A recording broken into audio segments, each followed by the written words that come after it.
Bismillahirrahmanirrahim.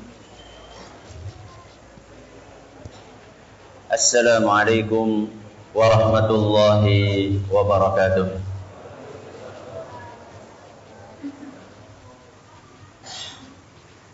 Alhamdulillahi rabbil alamin.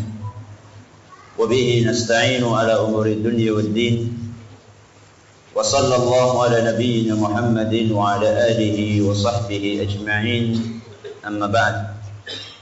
Kita panjatkan puja dan puji syukur kehadirat Allah tabaraka wa taala.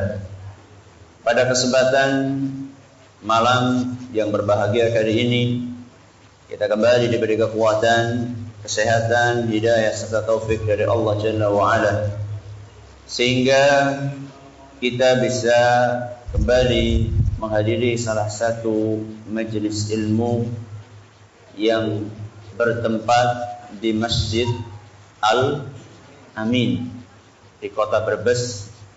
Kita berharap semoga Allah tabaraka wa taala berkenan untuk melimpahkan kepada kita semuanya ilmu yang bermanfaat, sehingga bisa kita amalkan sebagai bekal untuk menghadap kepada Allah Jalla wa Ala. Amin ya rabbal alamin. Salawat dan salam semoga senantiasa tercurahkan kepada junjungan kita Nabi besar Muhammad sallallahu alaihi wasallam, kepada para sahabatnya, keluarganya dan umatnya yang setia mengikuti tuntunannya hingga akhir nanti. Para hadirin dan hadirat sekalian yang kami hormati, dan juga segenap pemirsa yang semoga senantiasa dirahmati oleh Allah Azza wa Jalla. Materi kita pada kesempatan kali ini, sebagaimana yang tadi atau telah disampaikan di pamflet-pamflet, temanya adalah teori. Kenapa kok mengangkat tema ini? Kenapa kok mengangkat tema ini? Alhamdulillah, banyak di antara kita yang hadir di sini, dan juga mungkin para pemirsa yang sudah cukup lama untuk mengkaji ajaran agama Islam.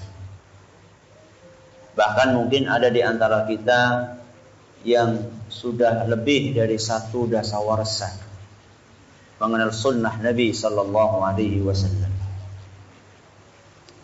Dan ini tentu sesuatu yang menggembirakan, karena menemukan hidayah adalah sesuatu yang sangat mahal, apalagi di tempat seperti negeri kita ini.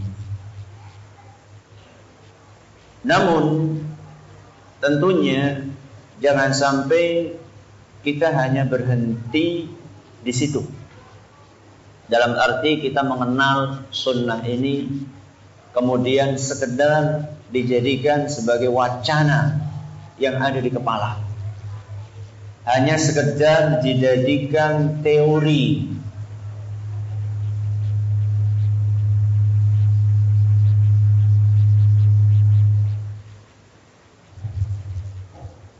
Hanya sekedar dijadikan teori, di mana tidak sedikit di antara kita, Masya Allah, sudah mengenal hukum anu, hukum itu, sudah mengenal akhlak Nabi SAW seperti ini, seperti itu, sudah mempelajari akidah Rasul SAW, ibadah Nabi SAW begini dan begitu.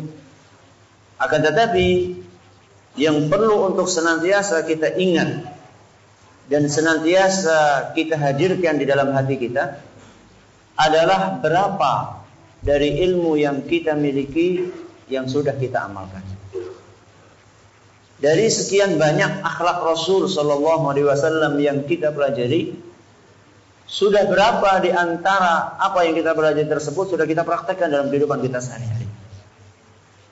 Dari sekian sunnah Nabi sallallahu alaihi wasallam, berapa yang sudah kita amalkan? Apakah setiap hari kita hanya membicarakan sunnah poligami tok? Kayak nggak ada sunnah yang lainnya. Bukan berarti tidak penting membicarakan poligami. Akan tetapi apakah sunnah Nabi SAW hanya itu? Masih banyak sunnah-sunnah yang lain yang kita pelajari ternyata kita belum amalkan.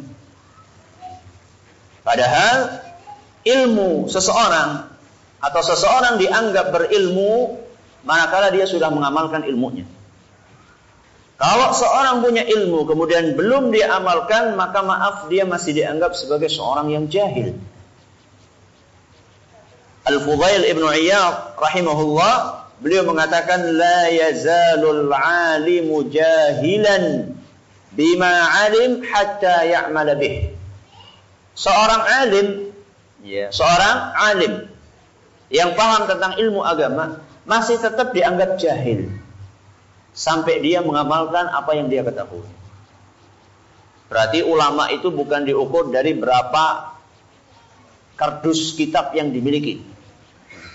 Ulama itu bukan diukur dari berapa rak kitab yang ada di perpustakaan.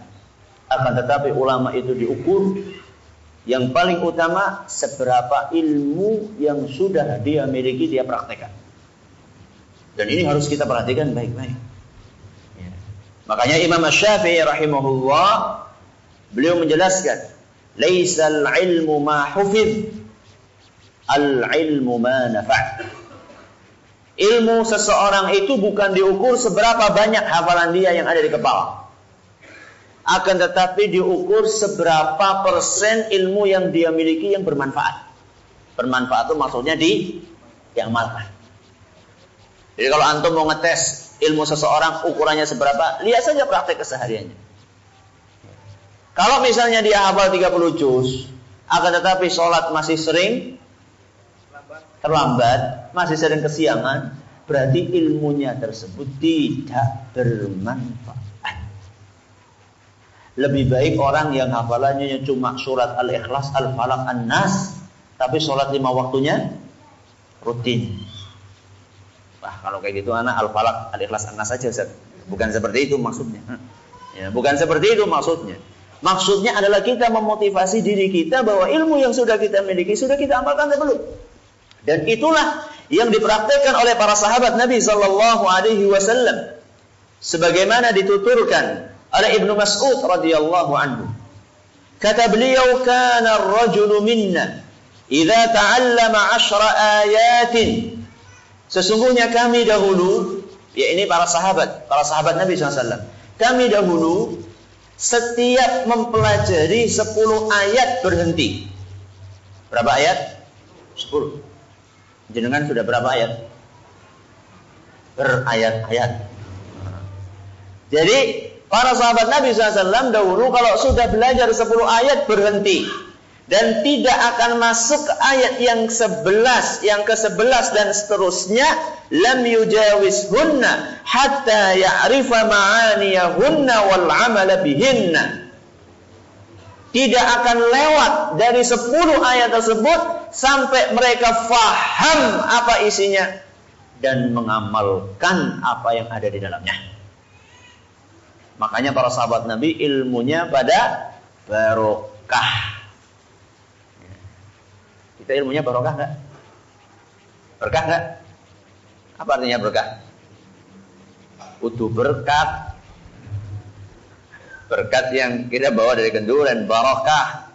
Walaupun sedikit, toh kalaupun sedikit, akan tetapi ilmu tersebut senantiasa bermanfaat buat kita, senantiasa bertambah. Ya.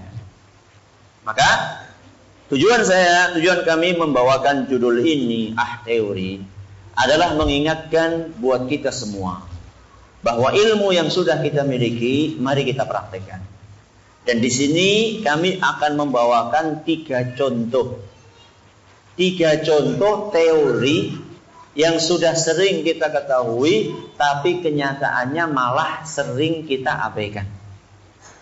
Contoh, berarti saya tidak akan bicara secara total semuanya. Gak mungkin, karena waktunya cuma sampai Isya.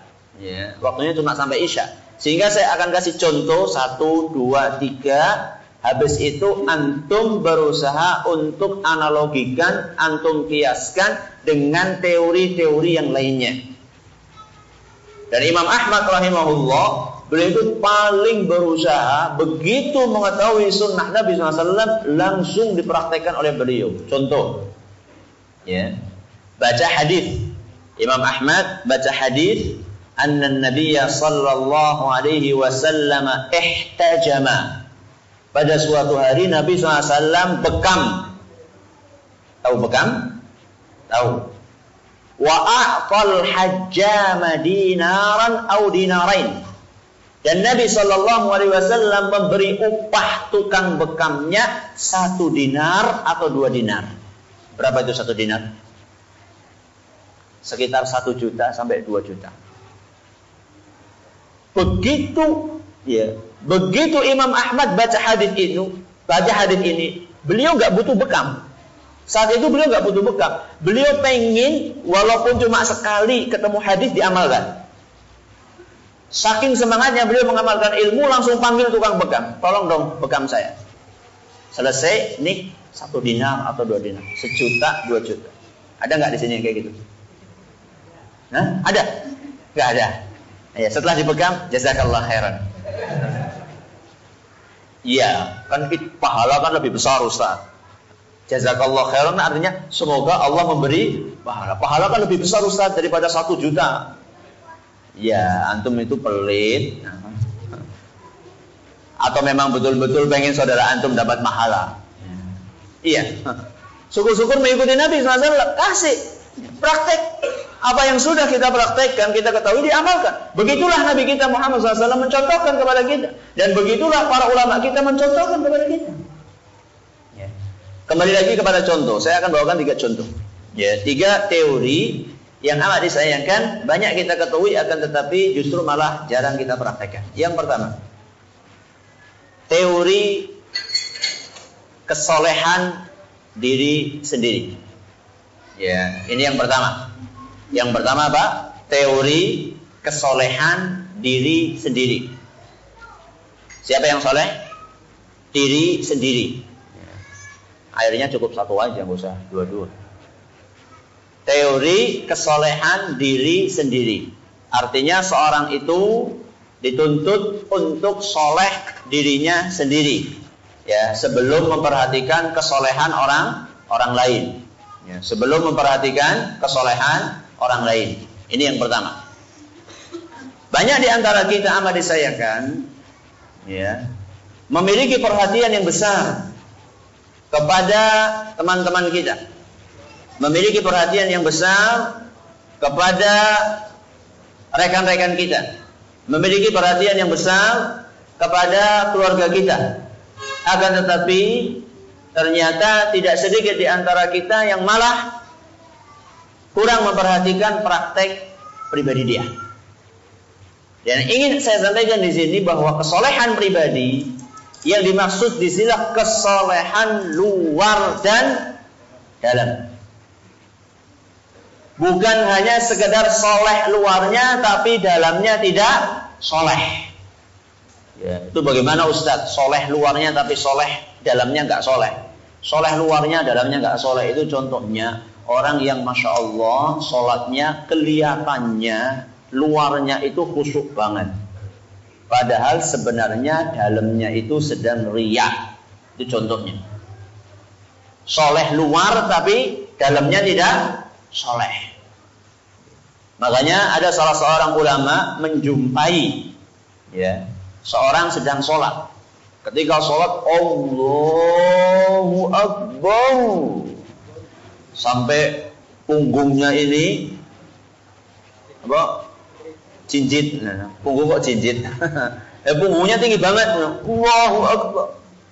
Langsung ditegur oleh ulama tersebut. Ya hadza, ya sahiba al-dhahr, wahai yang meninggikan punggungnya, laisal khusyu'u hahuna, khusyuk itu bukan di sini.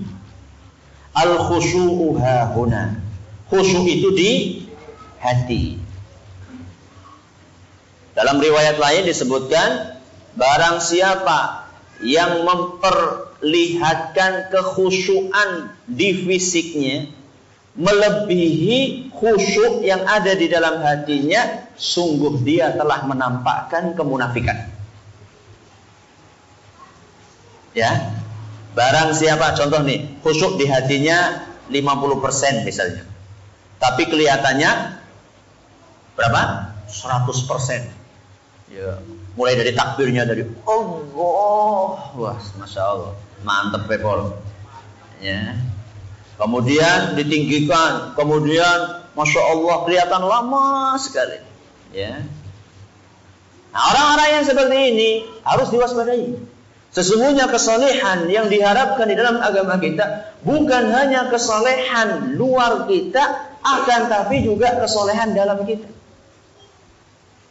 Ketika kita berusaha untuk beramal, bersedekah, apakah kita betul-betul telah meniatkan di dalam hati kita amalan tersebut semata-mata untuk mengharap ridha Allah Azza wa Jalla, atau sekedar untuk mencari pujian dari orang lain? Dan kalau kita pengen tahu kita ini sudah soleh luar dalam, perhatikan ketika kita sedang sendirian.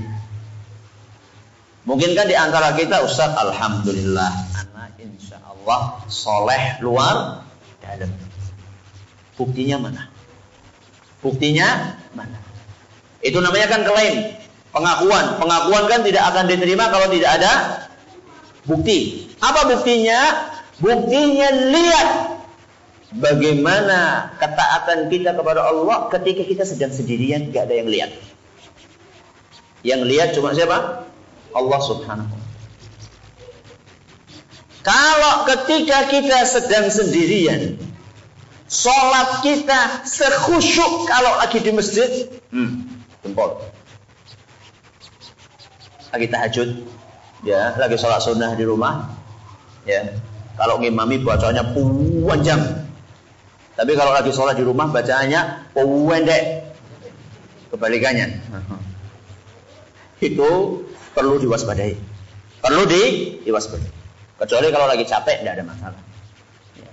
Lagi capek, lagi sakit, itu lain masalah. Akan tetapi ketika kita sedang sehat walafiat, lihat apakah ketika kita sedang tidak dilihat oleh orang, kita tetap bisa khusyuk menjalankan ibadah kepada Allah Azza wa Jalla dengan sebaik-baiknya atau tidak.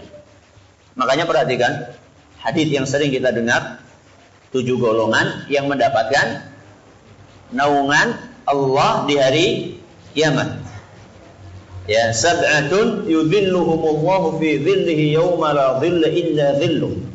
Ada 7 golongan yang akan mendapatkan naungan Allah Azza wa Jalla pada padang mahsyar, di padang mahsyar, yang pada saat itu tidak ada naungan kecuali naungan Allah Azza wa Jalla. Yang ketujuh, golongan yang ketujuh, rajulun dzakarallaha khaliyan fafadat ainahu. Seorang yang sedang zikir mengingat Allah sendirian kemudian bisa nangis. Pernah gak? Pernah nangis ya? Pernah nangis? Apa? Pikiran utang? Nangis kepaduk apa nangis pikirkan utang? Zikir, ingat Allah, takut kepada Allah, kemudian nangis sendirian, gak dilihat sama Allah. Kenapa Ustaz sendirian? Karena biasanya orang yang ketika sendirian dia bisa nangis, maka kemungkinan besar nangisnya itu semata-mata karena Allah, bukan karena sedang di shooting, bukan karena sedang di shooting.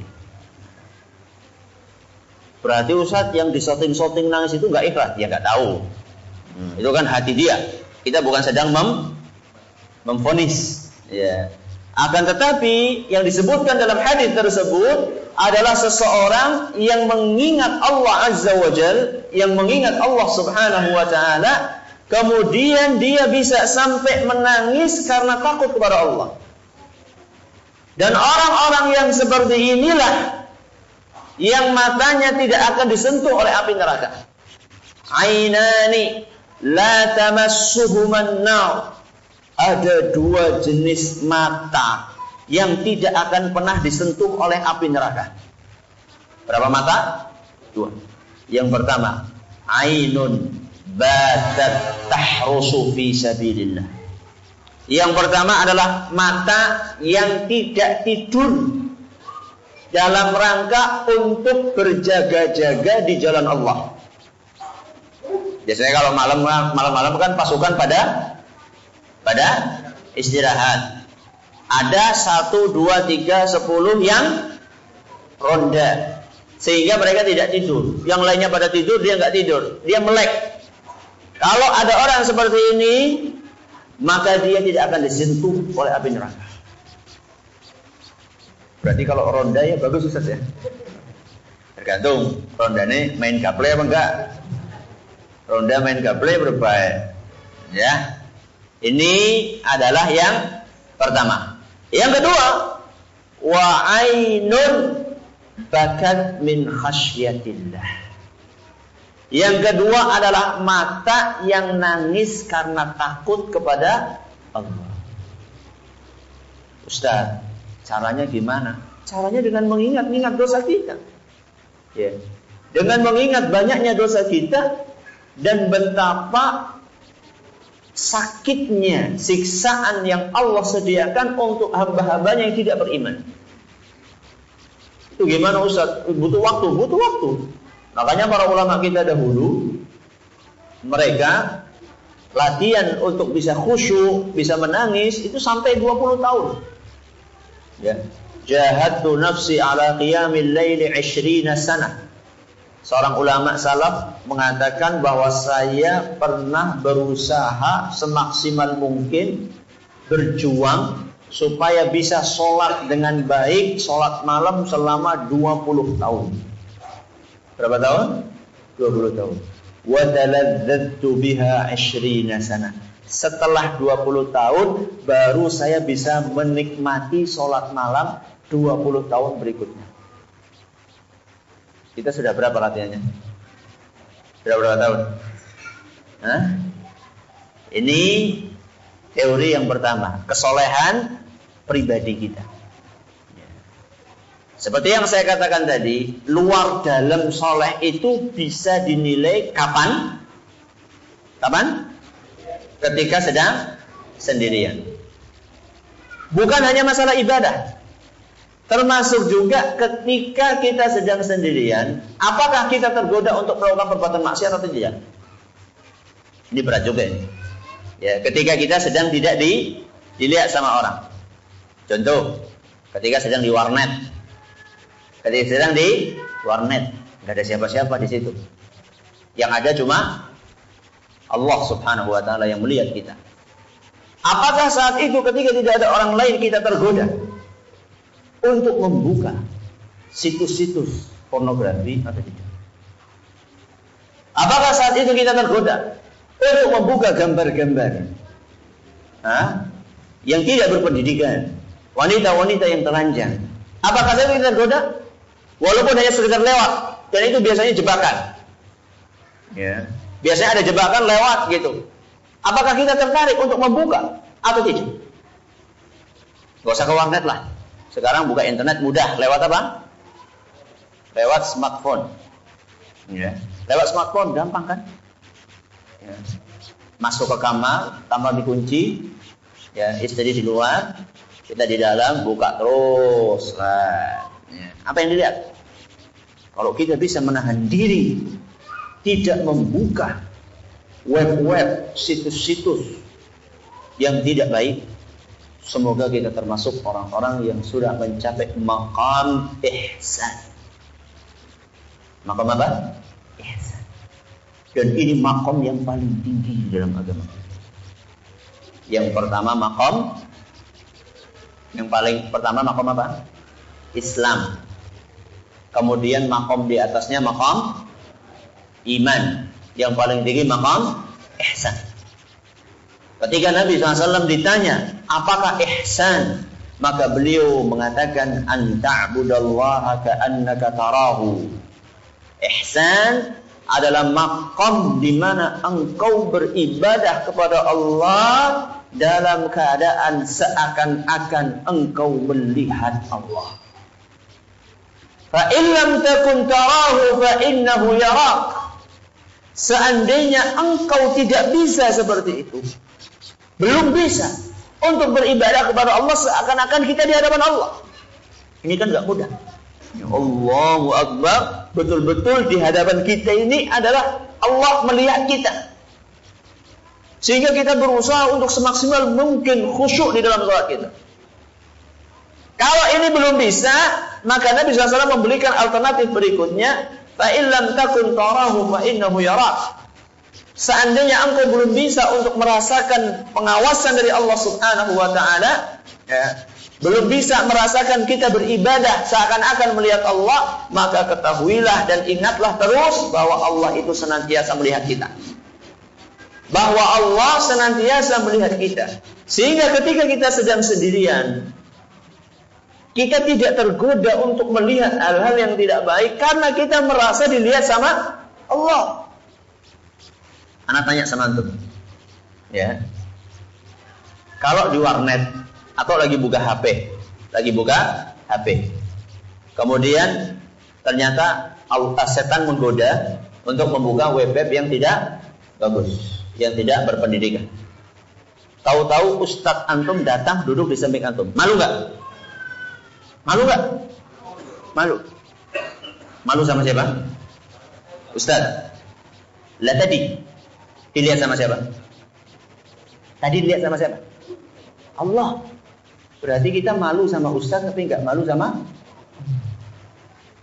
Berarti pandangan Allah di mata kita lebih rendah dibandingkan pandangannya ustaz. Makanya di dalam kitab Jami'ul Ulumi wal Hikam, seingat saya, disebutkan di situ la taj'alillaha ahwanan nadhirina ilaik.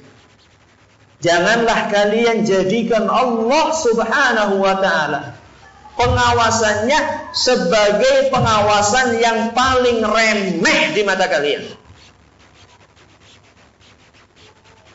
Kita menganggap pengawasan Allah remeh dan menganggap pengawasan ustaz kita melebihi pengawasannya Allah Subhanahu wa taala, walaupun tidak terucap di lisan. Akan tetapi prakteknya membuktikan seperti itu. Ini teori yang pertama. Teori apa tadi? Kesolehan pribadi. Dan itu diukur dari luar dan dalam. Kapan seorang telah mencapai soleh luar dalam, salah satu indikasinya, nggak semuanya, bukan satu-satunya, salah satu indikasinya ketika kita sedang sendirian, apakah saat itu kita bisa tetap beribadah dengan baik kepada Allah dan meninggalkan maksiat atau tidak. Contoh yang pertama, teori kesolehan pribadi. Contoh yang kedua,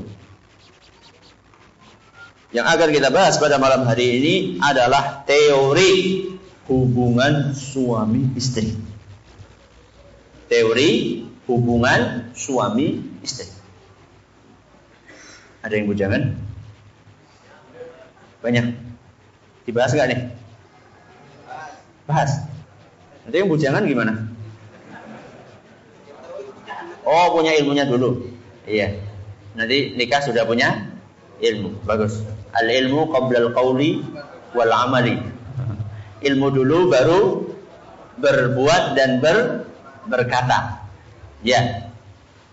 Salah satu teori yang banyak kita ketahui atau mungkin pernah kita dengar, akan tetapi tidak sedikit di antara kita kurang memperhatikannya, adalah teori hubungan baik antara suami istri.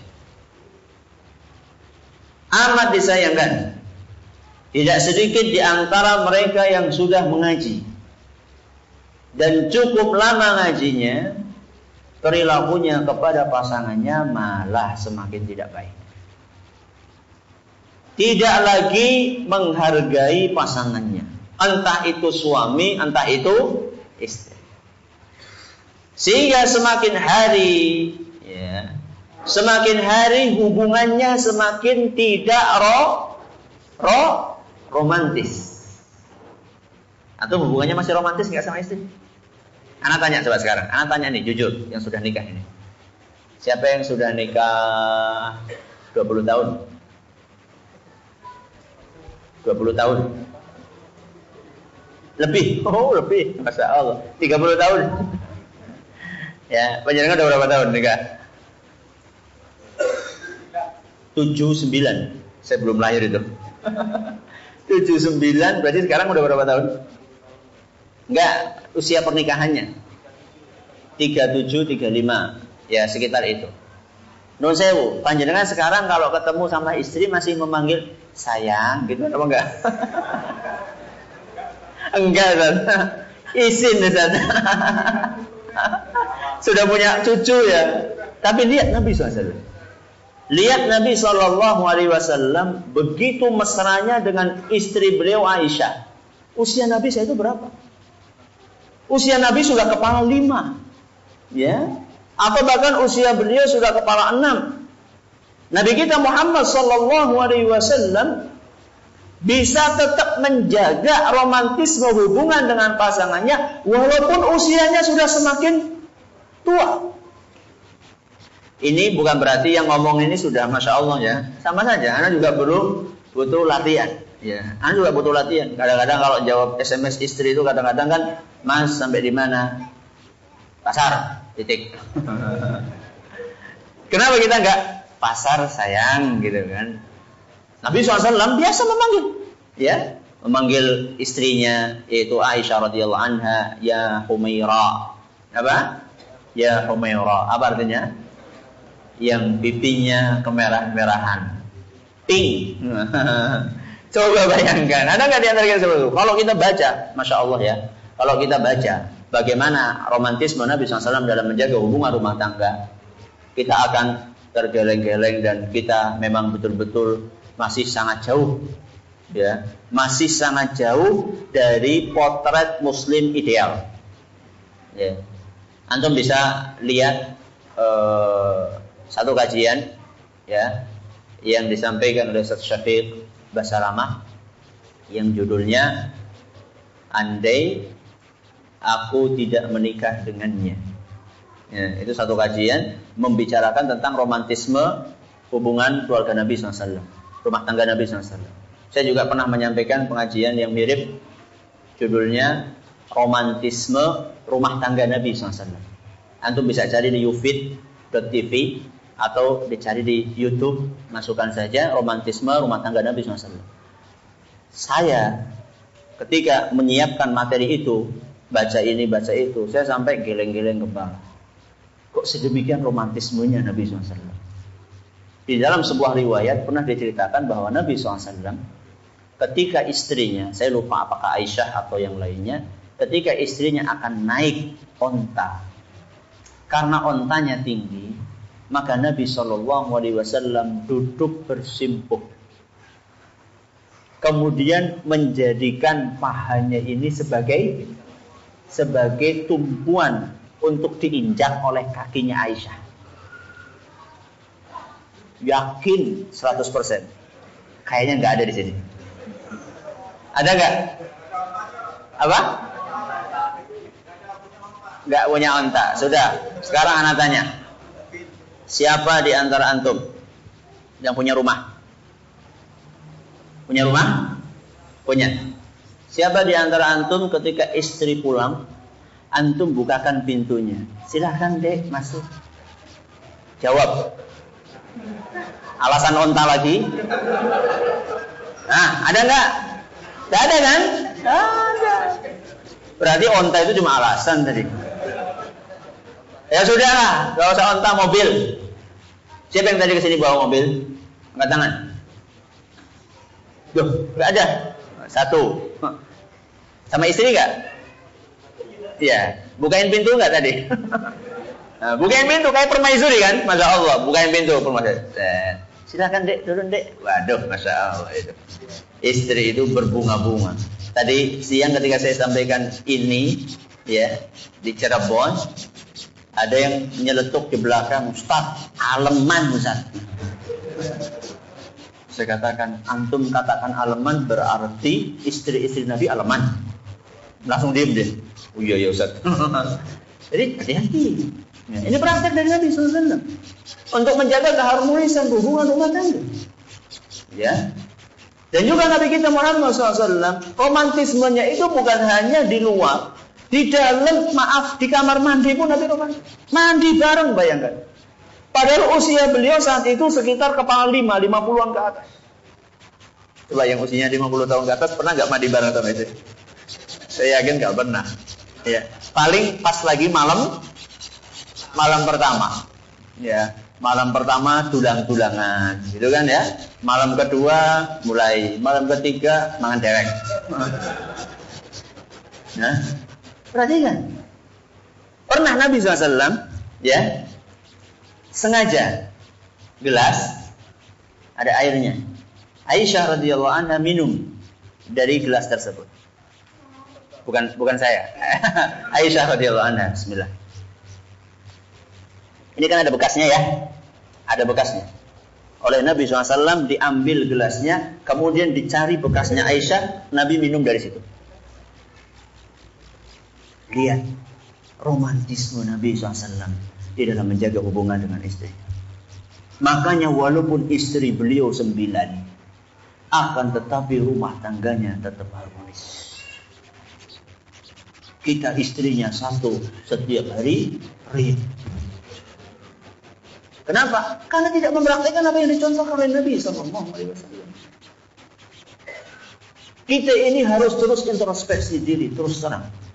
Tadi ketika ada pertanyaan tanya jawab dari siang itu, ada yang mengatakan ada pertanyaan, saya baca pertanyaan dari ikhwan terlebih dahulu, dari kaum muslimin. Setelah itu saya baca pertanyaan dari akhwat. Ya. Ada satu pertanyaan yang masya Allah ya, menyedihkan. Ya. Di situ disebutkan seorang ummahat, seorang ibu-ibu mengatakan, Ustaz, saya sudah berusaha berbuat baik kepada suami saya.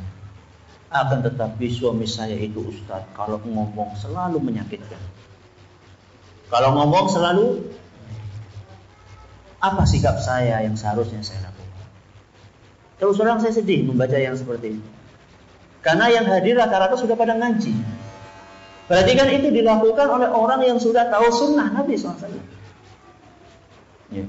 Buat apa ilmu kita pelajari kalau tidak kita praktekkan? Banyak di antara kita tidak menghargai istri. Sebagaimana juga maaf, sebagian istri juga tidak menghargai siapa? Suami. Biar adil. Ya. Ada sebagian suami tidak menghargai istrinya. Ketika istrinya sudah dandan secantik-cantiknya, ya, suaminya lewat, Bu, apa ya? Masya Allah, bidadari turun dari langit malam ini. Bu, dipuji gitu loh ya. Lihat seorang, Masya Allah, sudah berdandan. Misalnya malam itu dia mengatur kamar, diganti spraynya, bau wangi, ada bunga di sini, Masya Allah. Pakai lampu, ya. Malah curiga. Ya. Nah, ini harus kita perhatikan yang seperti ini. Jangan cuma kerjaannya mencela dan mencela. Ada sebagian suami memang betul kerjaannya mencela. Ya. Istri masak asinan dikit dimarahi. Kurang garam dimarahi. Ketika pas masakannya nggak pernah dipuji. Subhanallah. Padahal lebih sering kasinan atau lebih sering pasnya. Pas kan? Iya kan? Alhamdulillah. Jadi istri kita ini lebih sering baiknya dibandingkan jeleknya. Ya. Contoh yang lain misalnya, istri kita menyetrikakan baju kita. Biasanya rapi, suatu saat mungkin karena ngantuk atau karena apa, kemudian kurang rapi. Ini kok nggak melipit ini? Coba diulang lagi. Nggak becus jadi ibu rumah tangga. Subhanallah. Sakit. Hati itu terasa apa? Sakit. Nabi SAW mengumpamakan wanita itu seperti qawarir. Seperti botol kaca. Seperti botol kaca. Makanya Nabi SAW mengatakan rifqan bil qawarir. Wahai para suami, hati-hatilah ketika kalian membawa botol kaca. Kita harus hati-hati betul menjaga perasaannya. Justru karena istri kita itu tidak punya pelarian kecuali kepada kita. Justru saat itulah Nabi kita SAW berpesan kepada kita supaya kita berbuat baik sama istri kita. Karena dia tidak ada jalan lain selain di rumah kita. Kalau dia tidak baik sama kita, kita tidak kasih dia nafkah, dia akan kebingungan. Dia nggak punya rumah lain kecuali rumah yang kita tinggali. Makanya Nabi SAW mengumpamakan para istri itu fa innahunna awanin indakum. Sesungguhnya istri kalian adalah bagaikan tawanan di rumah kalian. Ini perumpamaan dari Nabi SAW. Istri kita itu bagaikan apa? Tawanan. Tawanan itu kan nggak bisa kemana-mana. Ya. Makan ya tergantung apa yang kita berikan, pakaian tergantung apa yang kita berikan, rumah tergantung apa yang kita bangunkan. Sudah seperti itu nggak punya pelarian yang lain, kita zalimi. Mana pertanggungjawaban nanti kita di hadapan Allah Azza wa Jalla? Ya. Dan ada sebagian suami mencela istrinya dengan sesuatu yang sebenarnya di luar batas kemampuannya. Contoh, ada sebagian istri melahirkan anak yang cacat. Anak yang cacat.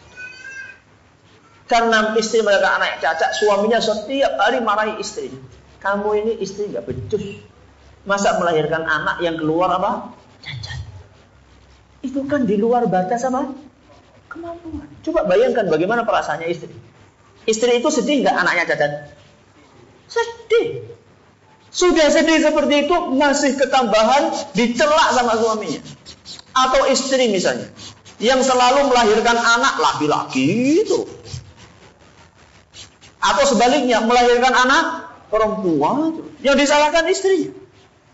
Kamu itu loh, gak bisa bikin kecuali perempuan apa? Suaminya, istrinya kan gak mungkin untuk menjauh suaminya loh. Jenengan kan sama juga, yang bikin kan kita berdua mas. Kok saya yang disalahkan? Tapi kan istri gak berani ngomong seperti itu. Maka dia pendam, dia nangis. Hati-hati ya, hati-hati. Ya. Sebaliknya istri juga kadang-kadang tidak berterima kasih kepada suaminya. Selalu merasa kurang dan kurang. Ya.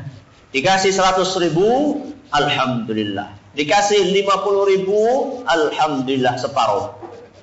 Dikasih 20.000, naudzubillah. Hati-hati. Ya, bersyukurlah kepada suami, berterima kasihlah kepada suami. Makanya Nabi SAW menjelaskan bahwa kebanyakan yang masuk neraka adalah kaum wanita. Adzan. Ini adzan HP apa adzan HP? Ketika ditanya Rasulullah SAW, kenapa wahai Rasul, para wanita banyak yang masuk ke neraka? Maka Nabi SAW mengatakan yakfurna. Karena banyak di antara wanita yang suka ingkar. Ingkar bagaimana wahai Rasul? Ingkar kepada kebaikan suami. Ya, maka istri perlu menghargai. Suami membelikan sesuatu ke rumah, dibawakan ke rumah, dihargai. Terima kasih kepada suami. Ya, ini adalah teori yang keberapa? Yang kedua. Teori di dalam menjaga hubungan baik rumah tangga. Berapa teori tadi? 2. Teori yang ketiga yaitu teori berukhuwah. Teori apa? Berukhuwah dengan sesama muslim. Ini juga salah satu teori yang amat disayangkan, sering diabaikan oleh banyak di antara kita. Padahal mungkin tidak sedikit di antara kita yang sudah belajar tentang hak-hak sesama muslim. Dan teori dalam berukhuwah ini sangat dipraktekkan oleh para sahabat kita. Saya lupa kejadian ketika Nabi SAW mempersaudarakan antara golongan muhajirin dengan ansar. Di antara yang dipersaudarakan adalah dari golongan muhajirin Abdurrahman bin Auf. Ansornya saya yang lupa ini. Ada yang ingat? Ada yang ingat golongan ansornya siapa? Pokoknya antara Abdurrahman dengan siapa? Salah satu golongan Ansar. Abdurrahman bin Auf datang dari kota Madinah. Datang dari kota Mekah ke Madinah. Dan dalam keadaan tidak membawa apa-apa. Kalau orang sekarang mengatakan hanya membawa baju yang nempel di tubuh. Gak bawa apa-apa. Datang ke kota Madinah tidak bawa apa-apa. Padahal di Mekahnya Abdurrahman bin Auf seorang saudagar. Ya, seorang saudagar kaya. Punya rumah, punya istri, punya bisnis. Semuanya beliau tinggalkan demi untuk memenuhi panggilan hijrah. Ketika sampai di rumah saudaranya dari golongan Ansar, ya, saudara angkatnya dari golongan Ansar, maka saudara ini luar biasa, dia punya perhatian kepada saudara baru dia. Maka orang Ansar itu mengatakan, wahai Abdurrahman, sesungguhnya saya ini punya kebun 2. Saya punya kebun 2. Ente bisa pilih di antara 2 kebun ini yang lebih subur, ambil buat kamu. Gratis. Ya, kalau sekarang mungkin subur sawah ya. Sawah nih saya punya 2 petak sawah atau 2 hektar sawah. Nih kamu pilih yang mana? Yang sebelah sini atau sebelah sini? Ini buat modalnya Abdurrahman bin Auf. Terus yang kedua, saya punya istri 2. Kata siapa? Kata Ansar. Saya punya istri 2. Coba ente lihat dari 2 istri itu yang lebih cantik mana? Saya akan ceraikan untuk engkau nikahi. Lihat bagaimana mempraktekkan teori ukhuwah di dalam kehidupan sehari-hari. Kalau antum digitukan gimana? Kalau antum Abdurrahman bin Auf gimana? Diterima nggak? Oh iyalah, rezeki nomplok. Orang Jawa mengatakan ketiban apa? Ketiban durian. Kalau di kami istilahnya ketiban daru di sana. Jadi kedatangan durian, kejatuhan durian runtuh, maksudnya rezeki nomplok. Tapi lihat Abdurrahman bin Auf. Beliau mengatakan, barakallahu fi ahlika wa malika. Semoga Allah memberkahi istrimu dan memberkahi hartamu. Walakin dullani ala suqin. Saya cuma minta tolong kepadamu, wahai saudara angkatku, tolong tunjukkan kepadaku jalan ke pasar. Tolong tunjukkan kepadaku jalan ke pasar. Saya pengen usaha sendiri. Dan saya tidak suka tergantung kepada orang lain. Abdurrahman ini orang yang insting bisnisnya itu sangat apa? Sangat tajam. Sehingga para ahli sejarah itu mengatakan, saking tajamnya insting bisnisnya Abdurrahman bin Auf, diberikan sebuah perumpamaan, kalau dia buka batu, di bawahnya pasti ada apanya? Ada emasnya. Itu perumpamaan. Ya, perumpamaan saking bisnis apa berhasil.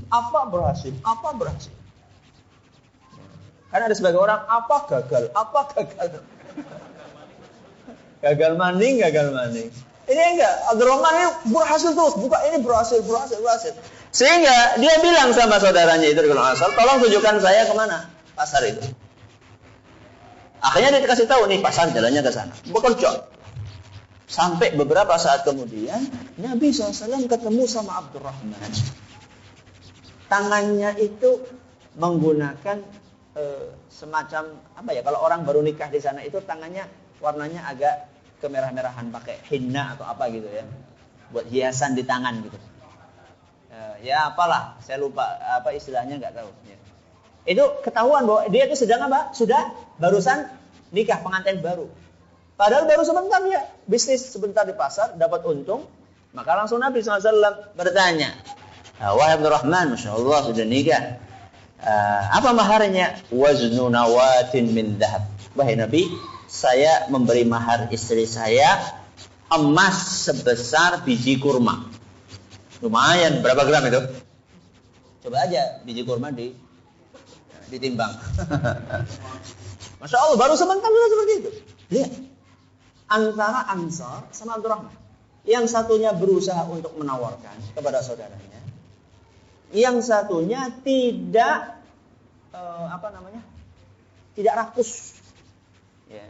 Yang satunya punya kelebihan dia tawarkan kepada saudaranya. Saudaranya yang kekurangan tidak memanfaatkan kesempatan dalam kesempatan. Ya, aji mumpung. Sebagai orang seperti itu kan, selalu minta dibelas kasihan, selalu dibelas kasihan. Ya. Tidak pernah kepikir bahwa ternyata saudara saya juga punya kepentingan ini dan itu. Jadi jadilah seorang muslim yang peduli kalau kita sedang punya. Dan jadilah muslim yang punya harga diri ketika kita sedang tidak punya. Itulah salah satu teori ukhuwah yang diajarkan oleh para sahabat Nabi SAW. Yang berlebihan, gak usah nunggu untuk diminta-minta. Oh, saya tahu saudara saya lagi kayak gini. Gak usah nunggu dia datang ke rumah kita. Kita langsung bantu. Nah, sedangkan yang tidak mampu, jangan selalu menunggu belas kasihan dari orang lain. Contoh Abdurrahman bin Auf. Ada sebagian orang seperti itu. Jadi dia itu kemana-mana modalnya wajah memelas. Sudah. Sampai ini ada cerita nyata ini. Ada cerita nyata sebuah rumah tangga. Sebuah rumah tangga di suatu kota. Bukan di Brebes. Nah, ada sebuah rumah tangga di suatu kota yang suaminya ini malas kerja. Suaminya malas, udah ngaji, udah lama ngaji. Malas kerja. Terus untuk makan istri dan anak-anaknya gimana? Setiap hari kerjaannya bertamu. Menjelang jam makan. Jadi pagi hari bertamu ke rumahnya ini. Bawa geruduk. Ditunggu gitu sampai keluar makan. Setelah itu nanti siangnya pindah lagi ke rumahnya siapa. Jadi mungkin dia sudah punya list ya. Sudah punya daftar hari ini ke rumahnya ini, hari ini. Sampai istrinya itu malu. Tapi dianya tidak punya malu. Jangan keliru. Tidak punya rasa malu. Teori ukhuwahnya mana? Ya. Teori ukhuwah antar sesama muslim, apalagi dengan teman-teman kita. Apakah kita sudah sering mendahulukan teman-teman kita? Punya kepedulian dengan teman-teman kita?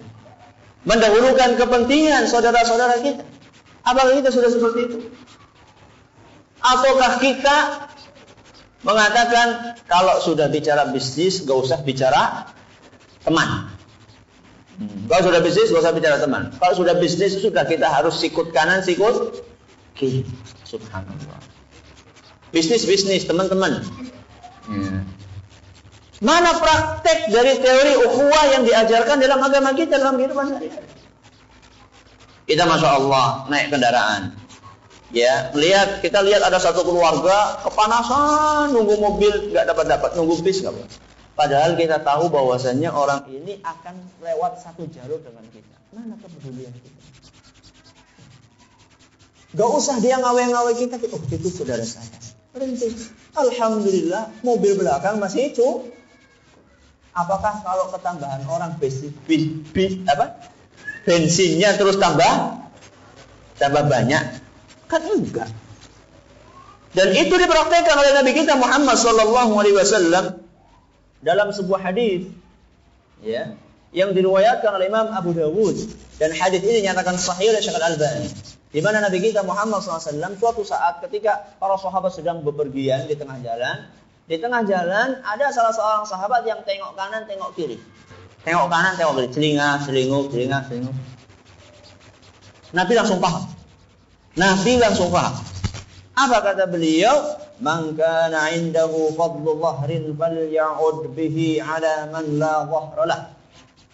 Barang siapa di antara kalian yang kendaraannya masih kosong, hendaklah dia tawarkan kekosongan itu kepada temannya. Nabi SAW itu punya simpati, empati yang sangat tajam. Ngelihat ada orang tengok-tengok, langsung Nabi SAW paham. Oh berarti ini apa? Sudah nggak punya tumpaan. Kita pakai motor, ya, kosong belakang kita. Kita lihat teman kita jalan. Kenapa kita tidak persilahkan dia untuk duduk di belakang kita? Bukan yang akhwat. Bukan yang akhwat. Ya. Perhatikan, suruh dia duduk belakang. Ini mengamalkan hadis Nabi SAW, teori berukhuwah. Kita praktekkan dalam kehidupan kita sehari-hari. Jangan sampai ada sebagian orang, subhanallah, maaf nih, ada sebagian orang gak punya perasaan. Atau bukan gak punya, apa? Minim perasaan. Kalau gak punya mungkin terlalu apa ya? Terlalu sarkas ya. Ya, minim perasaan. Ya, ketika daurah misalnya, makan gue enak banget, banyak. Di sampingnya ngeliatin, terus nggak paham bahwa teman kita di samping itu sedang ketehin, ngeliatin terus nggak paham juga. Malah, Allahu Akbar, Subhanallah, luar biasa ini. Ini harus kita perbaiki. Harus kita perbaiki. Ramah sama orang, ketemu sama orang di majelis ta'lim. Coba antum bayangkan, kalau antum datang ke suatu masjid, ya, antum datang ke suatu masjid, begitu sampai di masjid ada orang di situ, langsung orang itu senyum sama antum. Gimana kabarnya? Sehat antum? Masya Allah. Senang nggak hati antum? Coba kalau misalnya antum masuk masjid, semuanya pada wajahnya semuanya wajah sangar. Ya, karena ada sebagian orang berusaha untuk memasang style wajahnya sebagai wajah yang selalu sangar. Kemana-mana giginya nggak pernah diperlihatkan. Karena mungkin dia anggap giginya aurat. Makanya ada salah satu ceramah pendek, ya, judulnya Gigimu Bukan Aurat. Maksudnya sesama satu jenis, ya, laki-laki perempuan, ya, laki-laki dengan laki-laki perempuan menurut sebagian ulama. Ya, jadi kita harus perhatikan ini. Senyum sama orang, enak. Anak kasih ilustrasi coba. Antum masuk ke suatu ruangan, di situ ada 10 orang. Yang 10 orang itu sama sekali tidak pernah antum kenal sebelumnya. Babar belas nggak pernah antum kenal sebelumnya. Salaman dengan orang yang pertama, Assalamualaikum. Dia sambil megang HP, Waalaikumsalam. Orang yang kedua, Assalamualaikum, Waalaikumsalam. Nunduk lagi. Orang yang ketiga, antum salami, Assalamualaikum. Dia sambil ngobrol, Waalaikum. Ngobrol sama siapa? Sama temannya, Waalaikumsalam. Tangannya toksing, ya, yang ngawe-ngawe. Yang satunya disalami malah nggak jawab. Orang yang ke-10, antum salami, Assalamualaikum. Dia langsung, Waalaikumsalam. Gimana kabar antum? Masya Allah. Antum di wajahnya Masya Allah. Kira-kira dari 10 orang itu, yang sebelumnya antum gak kenal sama sekali, yang paling berkesan di hati antum yang mana? 10. Orang yang ke-10. Dan ini amat disayangkan, di antara kita kurang diperhatikan. Ada jamaah baru ngaji masuk, malah jadi tontonan. Sopo iki? Kok celananya masih kayak gitu? Penampilannya masih kayak gitu? Mbok Yao, paham Mbok Yao? Paham, masa nggak paham? Mbok Yao kalau ada orang baru sambut, ya, disapa, sehingga dakwah kita berkembang. Bukan maaf ngumpul, ya, yang satu spesies. Yang beda spesies ya. Yang lainnya kalau ada orang baru enggak. Maka terutama ibu-ibu nih. Ya, ibu-ibu ini kan kadang-kadang kelihatan sekali antara yang sudah ngaji sama yang baru ngaji. Yang sudah ngaji kan jilbabnya sudah gede, udah pada cadar. Kemudian yang baru ngaji ini masih bajunya warni, bahkan mungkin masih pakai celana. Datang ke situ kan dia merasa gimana gitu, kayak salah masuk kamar gitu. Ya. Tapi subhanallah kalau misalnya antumna, wahai para akhwat, para ummahat, para ibu-ibu, Ketika ada orang awam masuk seperti itu disambut, ya, disapa, kemudian ditanya dari mana Bu? Masya Allah datang ke sini, dapat info dari mana? Enak dia, walaupun dia merasa gimana, akan tetapi ketika ada orang akrab sama dia akan merasa nyaman. Kemudian keesokan harinya, saya pengen ngaji di sana lagi, orangnya ramah-ramah. Coba kalau nggak kayak gitu, kapok ngaji di sana. Ya, gak pernah ada yang mau senyum, nyapa. Teori ukhuwah ini harus kita praktekkan dalam keseharian kita, bukan sekedar dijadikan teori yang ditulis di dalam buku dan kita rekam di dalam apa? HP. Prakteknya mana dalam kehidupan sehari-hari? Ini yang keberapa? Yang ketiga. Ada pertanyaan enggak? Ada pertanyaan enggak? Ada.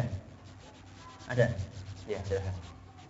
Tadi dikatakan saat kita sendiri bisa menangis, itu akan terhindarkan dua mata yang tidak tersentuh. Bagaimana kita itu sholat lalu sendirian atau bersama mendoakan orang-orang yang dicintai, orang tua maupun anak, lalu kita bisa menangis.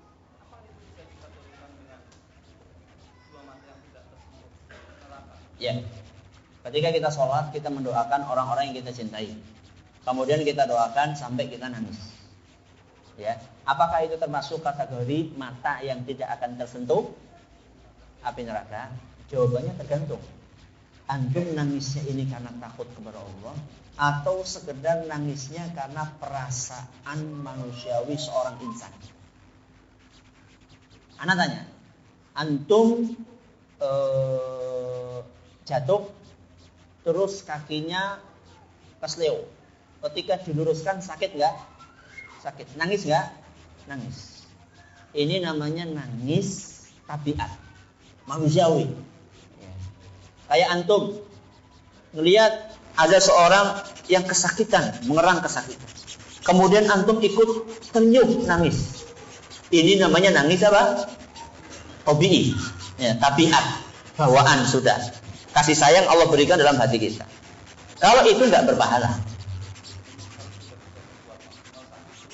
Menyesal tidak berbuat maksimal semasa hidup. Ya kalau karena takut nanti pertanggungjawaban di hadapan Allah, semoga. Ya, semoga termasuk mata yang tidak disentuh oleh api. Nah, ya, yang lain, ada? Tidak ada? Ya.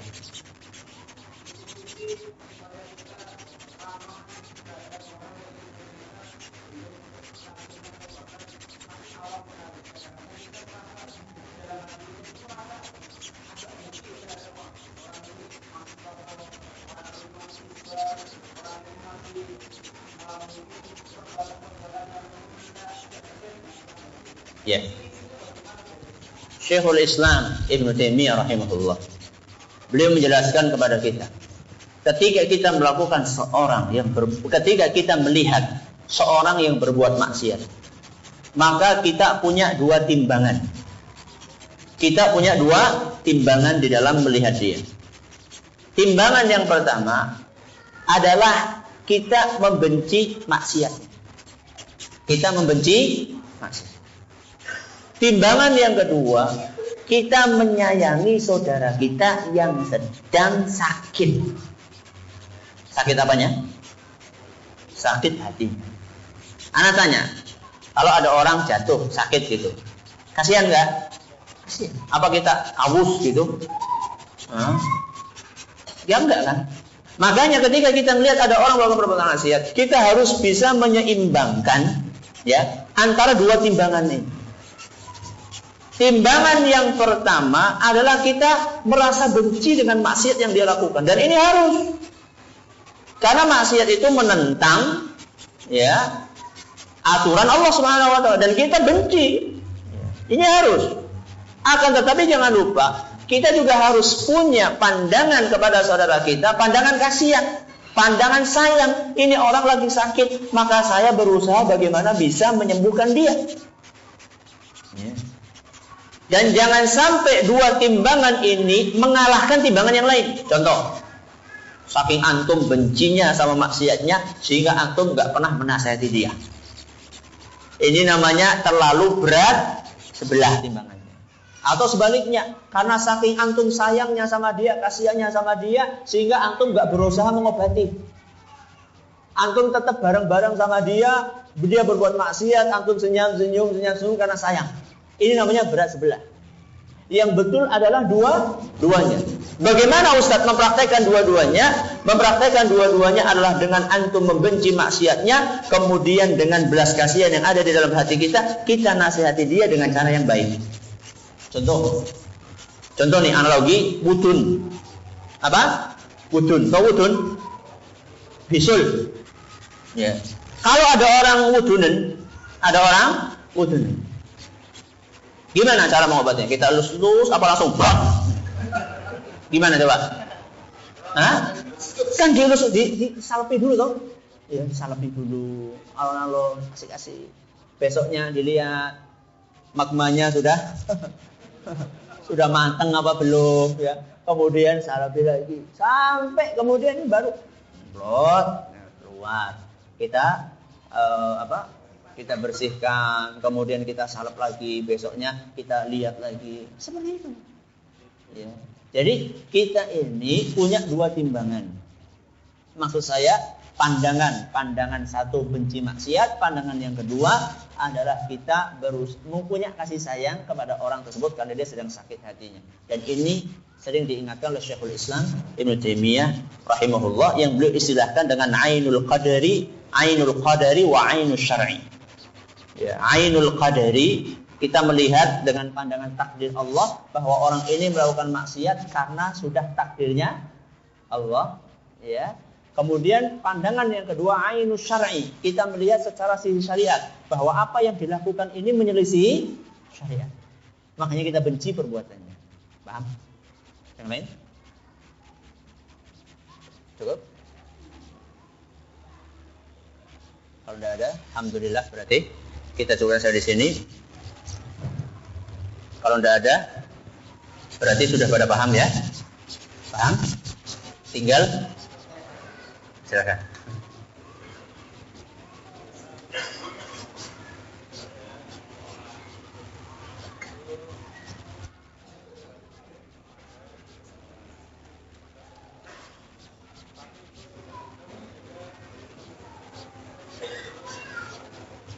Belum? Ya, terus.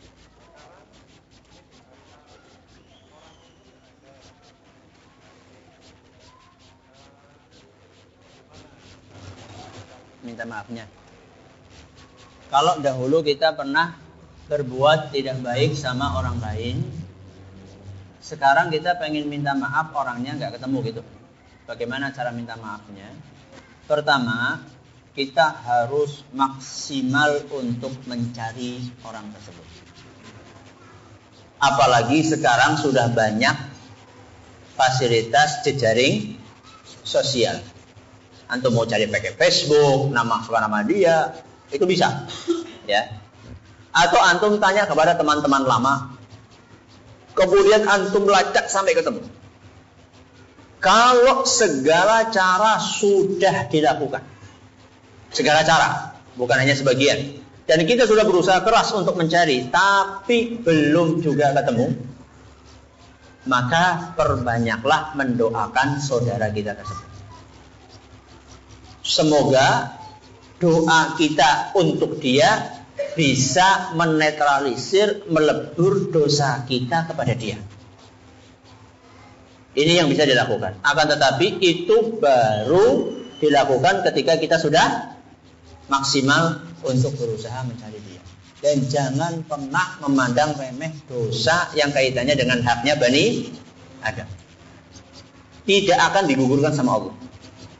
Tidak akan digugurkan sama Allah. Kecuali kalau yang didolimi itu memberi maaf. Kalau belum memberi maaf, tidak akan digugurkan sama Allah.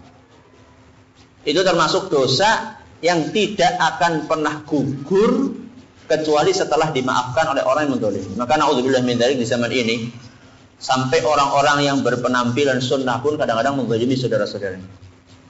Dan ini pertanggungjawabannya nanti di hadapan Allah SWT. Ya, dan ini berat. ya gampang memvonis, ya gampang mengeluarkan seorang dari lingkaran Ahlussunnah, ya ini pertanggungjawabannya berat di hadapan Allah Azza wa Jalla. Maka berhati-hatilah.